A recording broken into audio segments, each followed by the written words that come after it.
पुराने जमाने की बात है। एक धनी गृहस्थ के घर भगवत कथा का बड़ा सुंदर आयोजन हो रहा था। वैशाख का महीना, शुक्ल पक्ष की रात्रि का समय।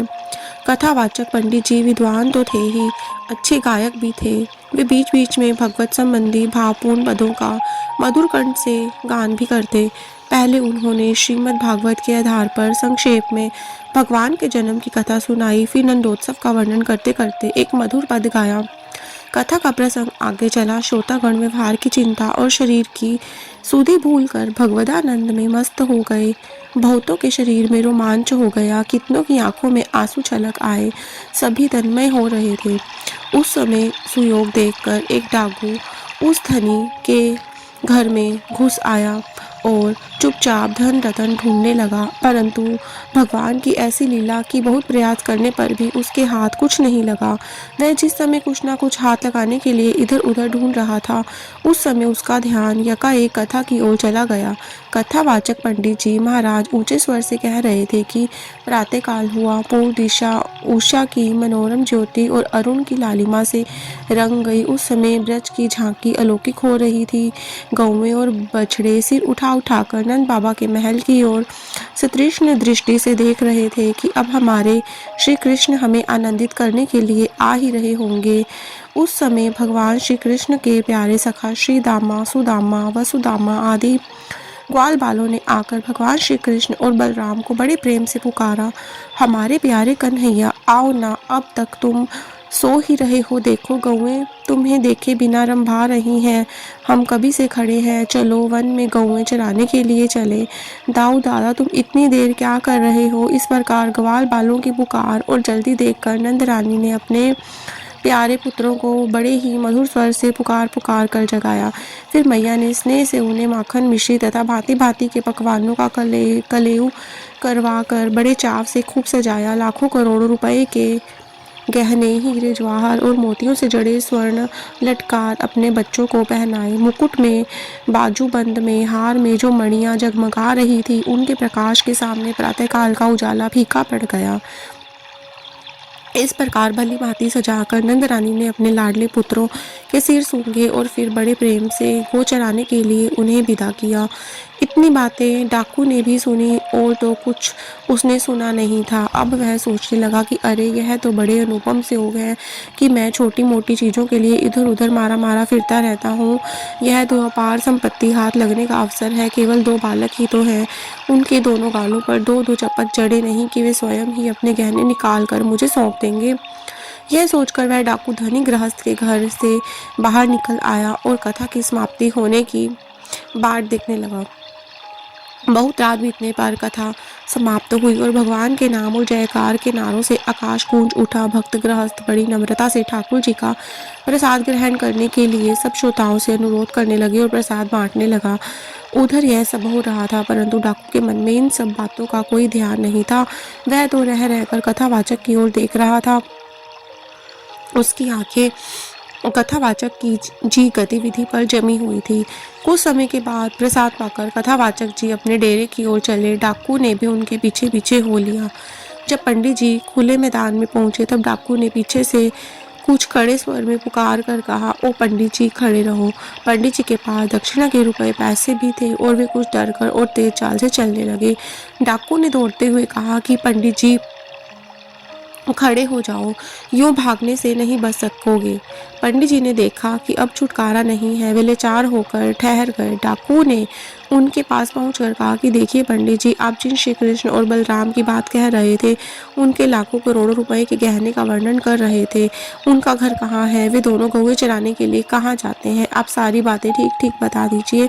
यदि जरा भी टाल मटोल की तो बस देखिए मेरे हाथ में कितना मोटा डंडा है, यह तुरंत आपके सिर के टुकड़े टुकड़े कर देगा। पंडित जी ने देखा उसका लंबा चौड़ा देते सा शरीर बड़ा ही बलिष्ठ है, मजबूत हाथों में मोटी लाठी है और आंखों से क्रूरता टपक रही है। उन्होंने सोचा हो ना हो यह कोई डाकू ही है। फिर साहस बटोर कर कहा कि तुम्हारा उनसे क्या काम है। डाकू ने तनिक जोर देकर कहा कि जरूरत है। पंडित जी बोले, जरूरत बताने में कुछ अड़चन है क्या? डाकू ने कहा कि पंडित जी, मैं डाकू हूँ, मैं उनके गहने लूटना चाहता हूँ। गहने मेरे हाथ लग गए तो आपको भी अवश्य ही कुछ दे दूंगा। देखिए, टाल मटोल मत कीजिए, ठीक ठीक बताइए। पंडित जी ने समझ लिया कि यह व्रज मूर्ख है। अब उन्होंने कुछ हिम्मत करके कहा कि तब इसमें डर किस बात का है, मैं तुम्हें सब कुछ बतला दूंगा, लेकिन यहाँ रास्ते में तो मेरे पास कोई पुस्तक नहीं है।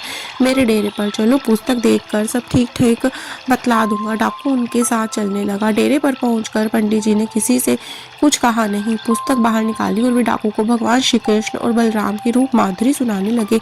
उन्होंने कहा कि श्री कृष्ण और बलराम दोनों के ही चरण कमलों में सोने के सुंदर नुपुर हैं, जो अपनी रुंझुन ध्वनि से सबके मन मोह लेते हैं। श्याम वर्ण के श्री कृष्ण पीत वर्ण का और गौर वर्ण के बलराम नील वर्ण के वस्त्र धारण कर रहे हैं। दोनों की कमर में बहुमूल्य मोतियों से जड़ी सोने की करधनी शोभायमान है।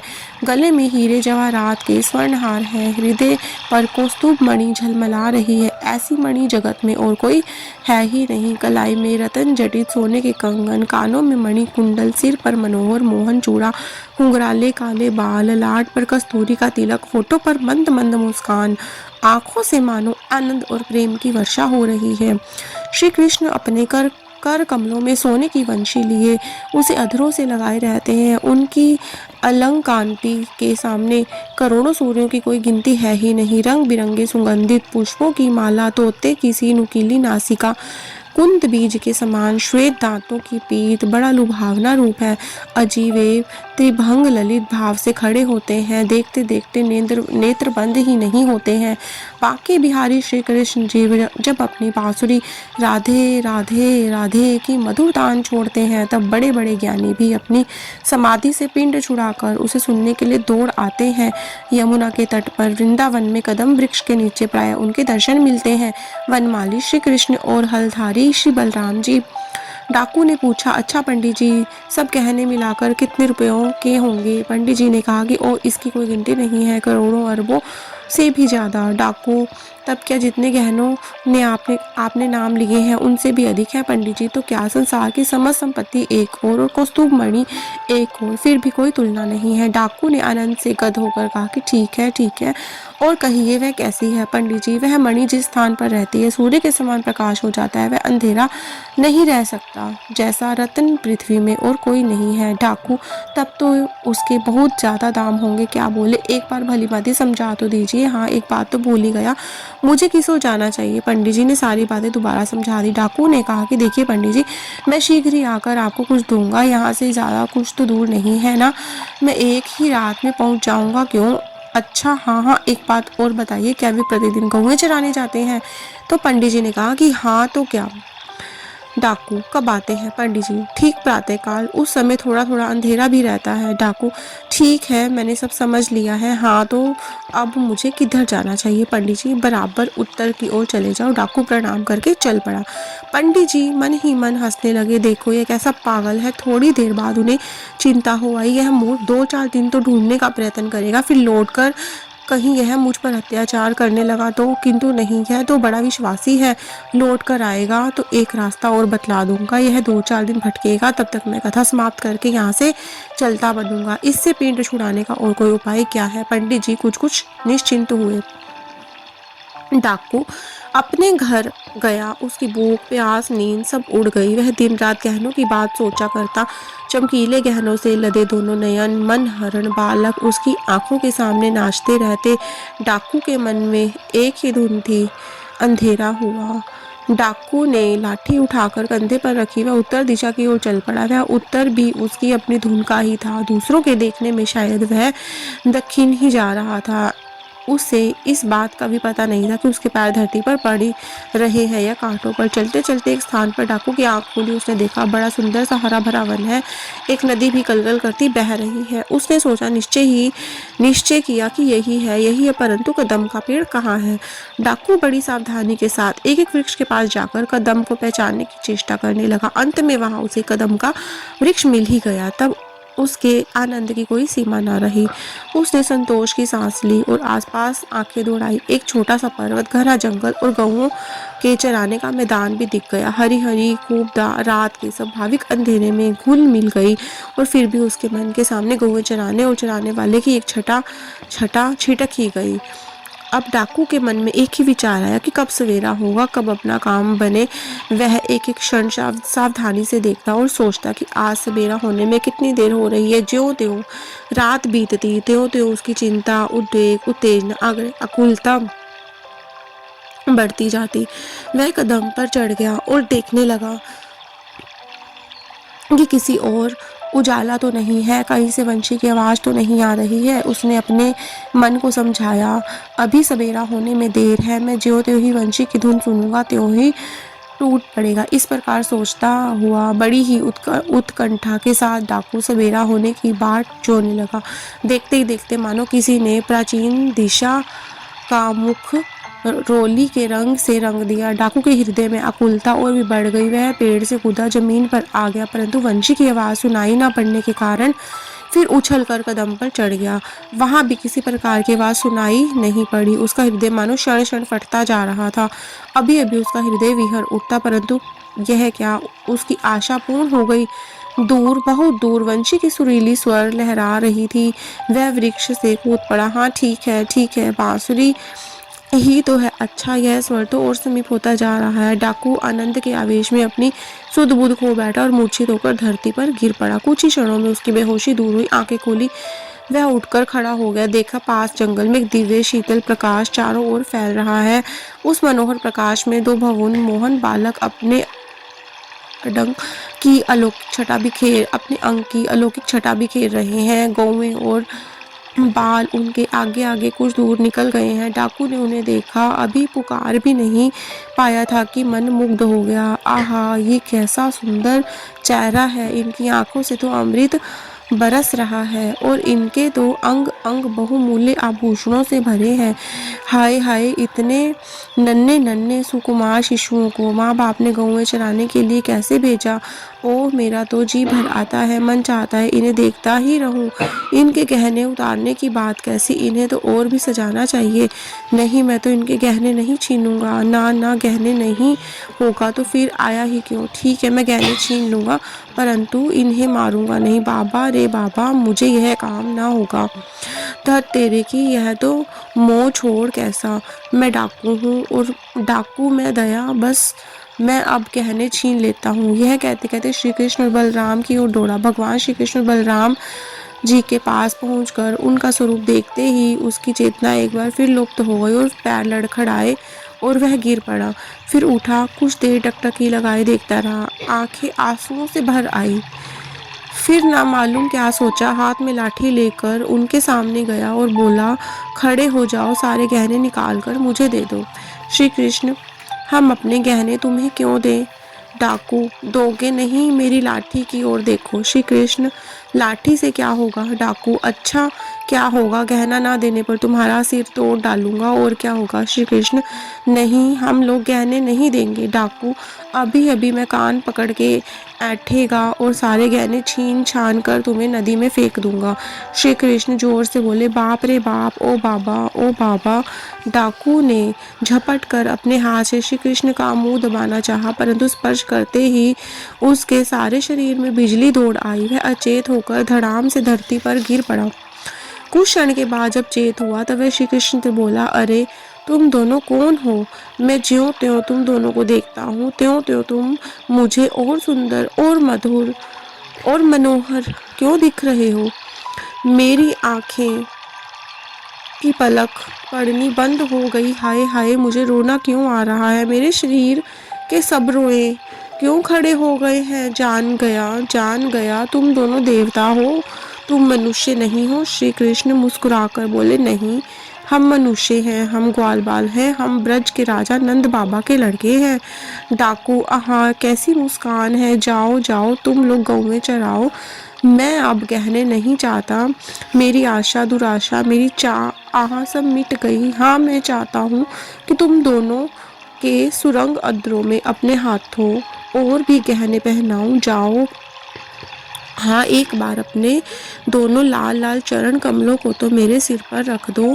हाँ हाँ, जरा हाथ को इधर करो, मैं एक बार तुम्हारी खिग्ध हथेलियों को चुंबन करके अपने प्राणों को तुम कर लूं। ओ तुम्हारा स्पर्श कितना शीतल, कितना मधुर, धन्य धन्य तुम्हारे मधुर स्पर्श से हृदय की ज्वाला शांत हो रही है। आशा अभिलाषा मिट गई, जाओ, हाँ हाँ अब तुम जाओ। मेरी भूख प्यास भी मिट गई है, अब कहीं जाने की इच्छा नहीं होती। मैं यहीं रहूंगा। तुम दोनों रोज इसी रास्ते से जाओगे ना? एक बार, केवल एक क्षण के लिए प्रतिदिन, हाँ प्रतिदिन मुझे दर्शन देते रहना। देखो भूलना नहीं, किसी दिन नहीं आओगे, दर्शन नहीं दोगे तो याद रखना कि मेरे प्राण छटपटाकर छूट ही जाएंगे। श्री कृष्ण, अब तुम हम लोगों को मारोगे तो नहीं, गहने तो नहीं छीन लोगे? हाँ ऐसी प्रतिज्ञा करो। हम लोग प्रतिदिन आ सकते हैं। डाकू प्रतिज्ञा, 4 प्रतिज्ञा। अरे भगवान की शपथ, तुम लोगों को मैं कभी नहीं मारूंगा। तुम्हें मार सकता हूँ ऐसा कोई जगत में? तुम्हें तो देखते ही देखते सारी शक्ति गायब हो जाती है, मन ही हाथ से निकल जाता है। फिर कौन मारे और कैसे मारे? अच्छा तुम लोग जाओ। श्री कृष्ण, यदि तुम हम लोग गहना दोगे तो? डाकू, गहना गहना? अब गहने क्या होंगे? अब तो कुछ और भी लेने की इच्छा नहीं है। श्री कृष्ण, क्यों नहीं, ले लो, हम तुम्हें दे रहे हैं ना डाकू। तुम दे रहे हो, तुम मुझे दे रहे हो, अब तो लेना ही पड़ेगा। परंतु तुम्हारे माँ बाप तुम पर नाराज होंगे, तुम्हें मारेंगे तो। श्री कृष्ण, नहीं नहीं, हम राजकुमार हैं, हमारे पास ऐसे ऐसे हजारों गहने हैं। तुम चाहो तो तुम्हें और भी ज्यादा हम गहने दे सकते हैं।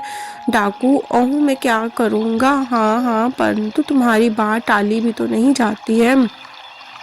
क्या तुम्हारे पास और भी गहने हैं? सच बोलो। श्री कृष्ण, नहीं, हाँ हम क्या बिना गहने हुए दे रहे हैं, ये लो तुम इन्हें भी ले जाओ। भगवान श्री कृष्ण अपने शरीर पर से गहने उतार करके देने लगे। डाकू ने कहा कि देखो भाई, यदि तुम देना ही चाहते हो तो मेरा यह दुपट्टा ले लो और इसमें अपने हाथ से बांध दो। किंतु देखो लाला, यदि तुम मेरी इच्छा जानकर बिना मन के दे रहे हो तो मुझे गहने नहीं चाहिए। मेरी इच्छा तो बस अब यही है कि रोज एक बार तुम्हारे मनोहर मुखड़े को मैं देख लिया करूं और एक बार तुम्हारे चरण तल से अपने सिर का स्पर्श वह करा लिया करूं। श्री कृष्ण, नहीं नहीं, बेमत की बात कैसी? फिर तुम आना, तुम्हें इस बार और गहने देंगे। श्री कृष्ण ने दुपट्टे में सब गहने बांधे और डाकू ने गहने की पोटली हाथ में लेकर कहा कि क्यों भाई, मैं फिर आऊंगा और तुम मुझे और गहने दोगे ना? गहने चाहे ना देना, परंतु दर्शन जरूर देना। श्री कृष्ण ने कहा कि अवश्य, गहने भी और दर्शन भी। डाकू गहने लेकर अपने घर के लिए रवाना हुआ। डाकू आनंद के समुद्र में डूबता उतरता घर लौटा। दूसरे दिन रात के समय कथावाचक पंडित जी के पास जाकर सब वृतांत कहा और गहनों की पोटली उनके सामने रख दी। बोला, देखिए देखिए पंडित जी, कितने गहने लाया हूँ, आपकी जितनी इच्छा हो ले लीजिए। पंडित जी उसने और गहने देना स्वीकार किया है। पंडित जी यह सब देखकर सुनकर चकित रह गए। उन्होंने बड़े विस्मय के साथ कहा कि मैंने जिनकी कथा कही थी उनके गहने ले आया। डाकू बोला, तब क्या, देखिए ना, यह सोने की बंशी है, सिर का मुकुट, चूड़ामणि। पंडित जी हक्के बक्के रह गए। बहुत सोचा, बहुत विचारा, परंतु वे किसी निश्चय पर नहीं पहुंच सके। जो अनादि अनंत पुरुषोत्तम है, बड़े बड़े योगी सारे जगत को तिनके के समान त्याग कर, भूख प्यास नींद की उपेक्षा करके सहस्त्र सहस्त्र वर्ष पर्यंत जिनके ध्यान की पेशा करते हैं, परंतु दर्शन से वंचित ही रह जाते हैं, उन्हें यह डाकू देख आया, उनके गहने ले आया। ना ना, असंभव हो नहीं सकता। परंतु यह क्या, ये चूड़ामणि, यह बांसुरी, ये गहने सभी तो अलौकिक है। ये इसे सब ये कहाँ मिले और किस तरीके से मिले, कुछ समझ में नहीं आता। क्षण भर ठहर कर पंडित जी ने कहा कि क्यों भाई, तुम मुझे उसके दर्शन करा सकते हो? डाकू, क्यों नहीं, कल ही साथ चलिए ना। पंडित जी पूरे अविश्वास के साथ केवल उस घटना का पता लगाने के लिए डाकू के साथ चल पड़े और दूसरे दिन नियत स्थान पर पहुंच गए। पंडित जी ने देखा कि एक सुंदर सा वन है, छोटी छोटी सी नदी बह रही है, बड़ा सा मैदान और कदम्ब का वृक्ष भी है। वह व्रज नहीं है, यमुना नहीं है, पर कुछ वैसा ही है। रात बीत गई, सवेरा होने के पहले ही डाकू ने कहा कि देखिए पंडित जी, आप नए आदमी हैं, आप किसी पेड़ की आड़ में छिप जाइए, वह कहीं आपको देख कर ना आए तो प्रातःकाल होने में विलंब नहीं है, अभी आएगा। डाकू पंडित जी से बात ही कर रहा था कि मुरली की मोहक ध्वनि उसके कानों में पड़ी। वह बोल उठा, सुनिए सुनिए पंडित जी, बांसुरी बज रही है, कितनी मधुर है, कितनी मोहक है, सुन रहे हैं ना? पंडित जी कहाँ जी, मैं तो कुछ नहीं सुन रहा हूँ। क्या तुम पागल हो गए हो? डाकू पंडित जी, पागल नहीं, जरा ठहरिए, अभी आप उसे देखेंगे, रुकिए, मैं पेड़ पर चढ़कर देखता हूँ वह अभी कितनी दूर है। डाकू ने पेड़ पर चढ़कर देखा, कहा पंडित जी अब वह बहुत दूर नहीं है। उतर कर उसे देखा तो थोड़ी दूर पर ही वैसा ही विलक्षण प्रकाश फैल रहा है। वह आनंद के मारे पुकार उठा, पंडित जी वह है। उसके शरीर की दिव्य कांति ज्योति सारे वन को चमका रही है। पंडित जी, मैं तो कुछ नहीं देख रहा। डाकू, ऐसा क्यों पंडित जी? वह इतना निकट है, इतना प्रकाश है, फिर भी आप नहीं देख पाते हैं। अजी, आप जंगल, नदी, नाला सब कुछ देख रहे हैं और उसको नहीं देख पाते हैं। पंडित जी, हाँ भाई, मैं तो नहीं देख पा रहा हूँ। देखो, यदि सचमुच वे दिख रहा है तुम उनसे कहो कि आज तुम जो देना चाहते हो सब इस ब्राह्मण के हाथ पर दे दो। डाकू ने स्वीकार कर लिया और जब तक वह भगवान श्री कृष्ण बलराम जी की डाकू के पास आकर खड़े हुए, डाकू ने कहा, आओ आओ, मैं आ गया हूँ, तुम्हारी बाट जो रहा था।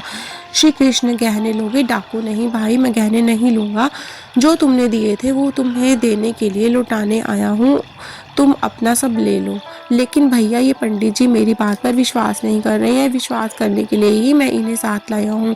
मैं तुम्हारी वंशी ध्वनि सुनता हूँ, तुम्हारी अंग कांति से चमकते हुए वन को देखता हूँ, तुम्हारे साथ बातचीत करता हूँ, परंतु पंडित जी यह सब देख सुन नहीं रहे हैं। यदि तुम इन्हें नहीं देखोगे तो ये मेरी बात पर विश्वास कैसे करेंगे? श्री कृष्ण, अरे भैया, अभी ये मेरे दर्शन के अधिकारी नहीं है, बूढ़े विद्वान अथवा पंडित हैं तो क्या हुआ? डाकू, नहीं भाई, मैं बलिहारी जाऊं तुम पर उनके लिए जो कहो वही कर दूं, परंतु एक बार इन्हें अपनी बाकी झांकी जरूर दिखा दो। श्री कृष्ण ने हंसकर कहा, अच्छी बात, तुम मुझे और पंडित जी को एक साथ ही स्पर्श करो। डाकू के ऐसा करते ही पंडित जी की दिव्य दृष्टि हो गई।